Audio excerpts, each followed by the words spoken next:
ആമ്പലിൻ്റെ പൂക്കൾ ഇഷ്ടപ്പെടാത്ത ആരെങ്കിലും ഉണ്ടോ? എനിക്ക് ഭയങ്കര ഇഷ്ടമാണ് കേട്ടോ.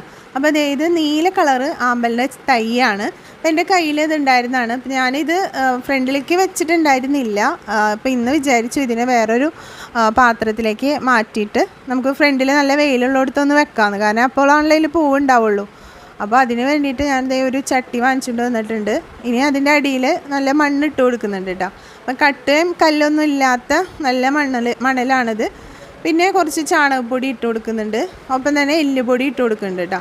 അപ്പോൾ ആ ഒരു തൈക്ക് ആവശ്യമായിട്ടുള്ള രീതിയിൽ കുറച്ചിട്ട് കൊടുത്താൽ മാത്രം മതി. അപ്പോൾ ആദ്യം ചാണകപ്പൊടി, പിന്നെ എല്ലിൻ്റെ പൊടി, എല്ലുപൊടിയും കൂടി ഇട്ട് കൊടുത്തിട്ട് അതിൻ്റെ മുകളിൽ പിന്നെ മണ്ണ് തന്നെ ഇട്ട് കൊടുക്കണം കേട്ടോ. അങ്ങനെ ചട്ടിയുടെ ഒരു പകുതിയോളം ഇങ്ങനെ ഇട്ട് കൊടുത്തിട്ട് അതൊന്ന് നിറക്കുകയാണ്.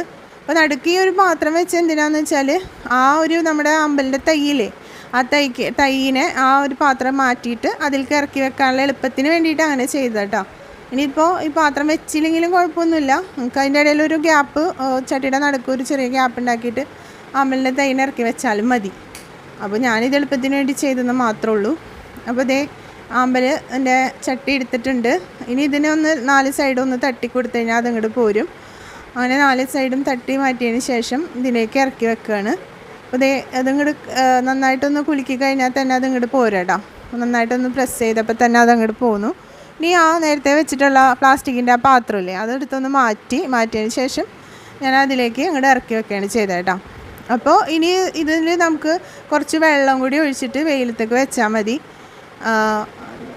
നല്ല സൂര്യപ്രകാശം കിട്ടുമ്പോൾ അതിൽ ആമ്പലിൻ്റെ മുട്ടൊക്കെ ധാരാളമായിട്ട് വരും. അപ്പോൾ നീല കളറ് ആമ്പലാണ് ഇത്. അപ്പോൾ ഇത്രയും നാളും വെയിലില്ലാത്ത വേറൊരു പോട്ടിലായിരുന്നു ഇരുന്നിരുന്നത്. അപ്പോൾ ഇന്ന് അതിനൊന്ന് മാറ്റി റിപ്പോർട്ട് ചെയ്താണ് കേട്ടോ. ഇനി വേറെ വളങ്ങളൊന്നും ഇട്ട് കൊടുക്കണ്ട. നമ്മളിതേ ഇലേനെയൊക്കെ ഒന്ന് നേരെയാക്കി വെക്കുന്നുണ്ട്. വെച്ചില്ലെങ്കിലും വെള്ളം ഒഴിച്ച് കഴിയുമ്പോൾ അത് തന്നെ നേരെയായിട്ട് ഇതുപോലെ വരും കേട്ടോ. അപ്പോൾ ഇതിലേക്ക് വെള്ളം ഒഴിച്ച് കൊടുക്കുകയാണ്. ആദ്യം വെള്ളം ഒഴിക്കുമ്പോൾ മൊത്തത്തിലൊന്ന് കലങ്ങി മറിഞ്ഞൊക്കെ വരും. അപ്പോൾ ആ മണ്ണിലേക്ക് കുത്തി ഒഴിക്കാതെ ചട്ടിയുടെ സൈഡിലേക്കാണ് ഒഴിച്ചു കൊടുക്കുന്നത്. അപ്പോൾ ഇത് ഫുള്ള് നിറച്ചിട്ട് നല്ല വെയിലുള്ളിടത്ത് കൊണ്ടുവെക്കുകയാണ് കേട്ടോ. എന്നാലേ ഇനി നിറയെ പൂക്കളുണ്ടാവുള്ളൂ. അപ്പോൾ ഇനിയിപ്പോൾ വേറെ വളമൊന്നും കൊടുക്കണ്ട, ഇങ്ങനെ തന്നെ പോട്ടെ. എന്നിട്ട് കുറച്ച് ദിവസം കഴിയുമ്പോൾ നമുക്ക് അതൊന്ന് പിടിച്ച് കഴിഞ്ഞതിന് ശേഷം നമുക്ക് അതിലേക്ക് വേണ്ട കാര്യങ്ങളൊക്കെ ചെയ്യാം കേട്ടോ. അപ്പോൾ ഇന്നത്തെ പരിപാടി എന്ന് പറഞ്ഞാൽ ഈ ആമ്പലിനെ മാറ്റി നടുകയാണ്. അതുപോലെ തന്നെ ഞാൻ കുറച്ച് തൈക്കളും വാങ്ങിച്ചിട്ടുണ്ട്. ഈ തൈക്കളും കൂടി ഒന്ന് നടണം.